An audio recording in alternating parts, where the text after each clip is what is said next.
1 p.m. Eastern, Tampa Bay Buccaneers 3-4, 2-1 on the road at the Houston Texans, 3-4, 2-1 at Homer Energy Stadium in Houston, Texas. Thank you guys all for joining us here on Bankroll Blitz Pub Sports Radio with Troy Torrence, myself. Buccaneers coming off extra rest after their third straight loss, 24-18 at Buffalo in last week's Thursday nighter. So often the balls don't bounce your way in capping, and they did in that Buccaneers Bills game, and I was, I'm sitting there in shock that something goes my way.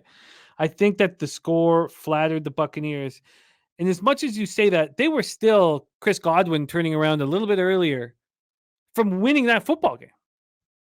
I know it's crazy to say that because they were completely outplayed and it shouldn't have happened, shouldn't have come down to that spot. But the more I sat with it, I mean, that's how close they were to.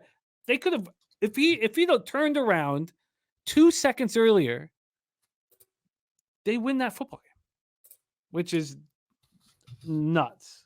And it certainly doesn't tell the story of the statistical breakdown of that game.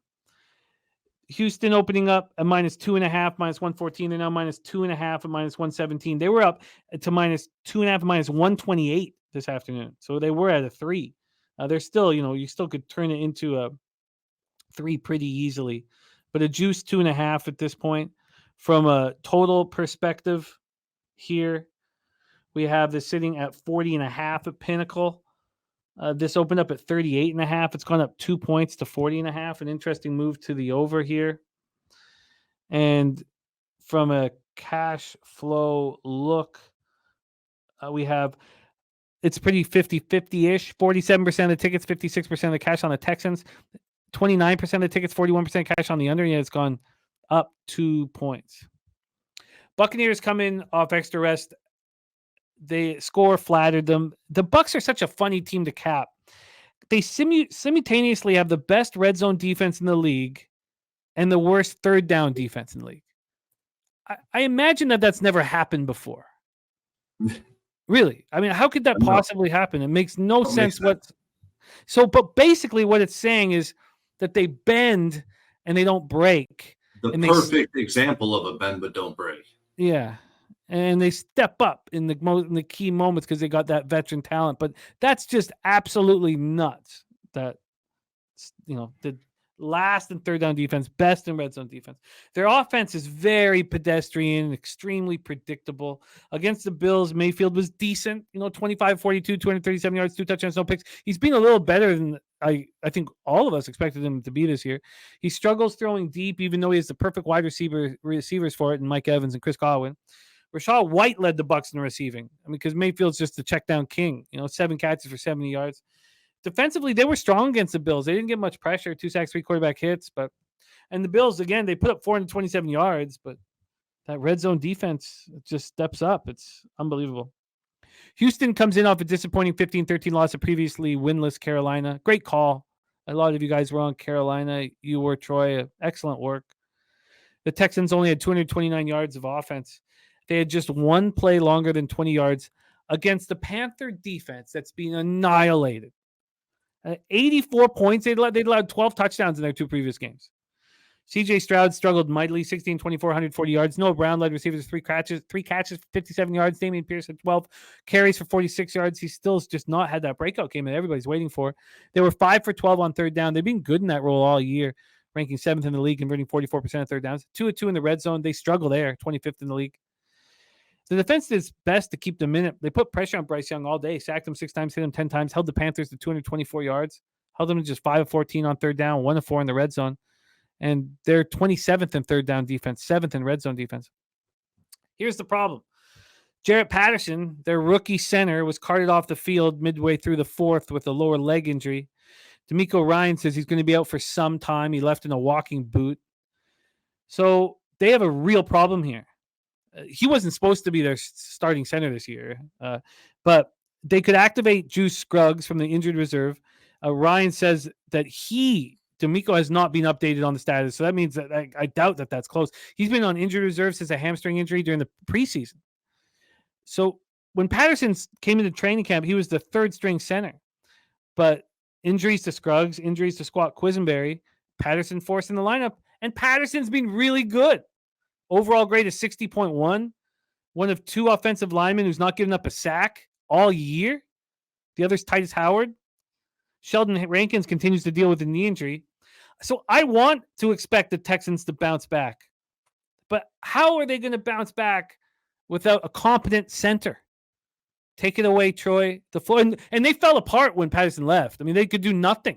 Absolutely nothing. Take it away, Troy. Buccaneers, Texans. Last week, I backed the Panthers and I faded the Texans, and it was a thing of beauty. Panthers +3, +3.5, had them in the contest. I mean, in my opinion, it was only a matter of time before we've seen some regression from the Texans. Opponents are definitely adjusting to Stroud exactly how they adjusted to the Baker Mayfield and this Bucs offense. How did they do that? They leveraged their defense towards the middle of the field. Stroud is significantly worse outside of the hashes and very, very efficient over the middle of the field.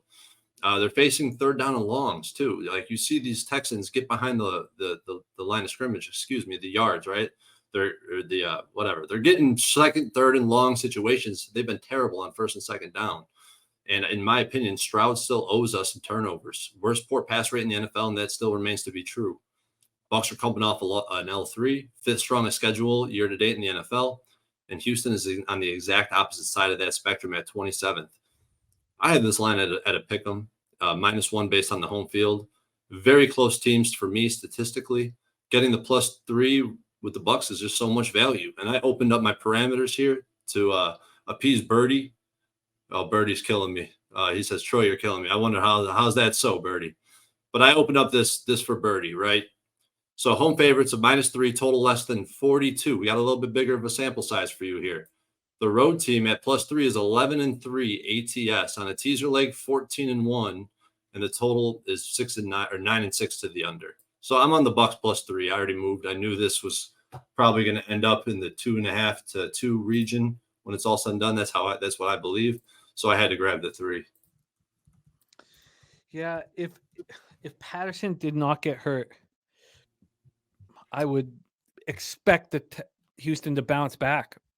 But why should I without him? Why should I? Imagine being a rookie quarterback and knowing that your rookie center is going to protect you every second you're out there and not allow one sack. I mean, that's huge. They were in unison, succeeding together. So, Troy, you got the Bucs +3 at what juice? It was kind of juicy, I believe, when I took it. I got the Bucs +3 at -118. Wow. I find that extremely interesting. It's you can get a +115 now or actually +117 at Bet Rivers. So I just wish the Texans had to look good last week, being up 15 points, then lost Patterson. Now I'm happy you cashed and made money off of it. I find this extremely appealing. Your Bucs spot here, extremely appealing. I'm gonna have to sit with it. I hate selling Houston low. I hate it. Again, this opened up with Houston -2.5, -114. They got up to -128 today at 1:10 p.m. And that's you. Oh, but that only lasted for 40 minutes until there was a 10-cent move back on the Bucs.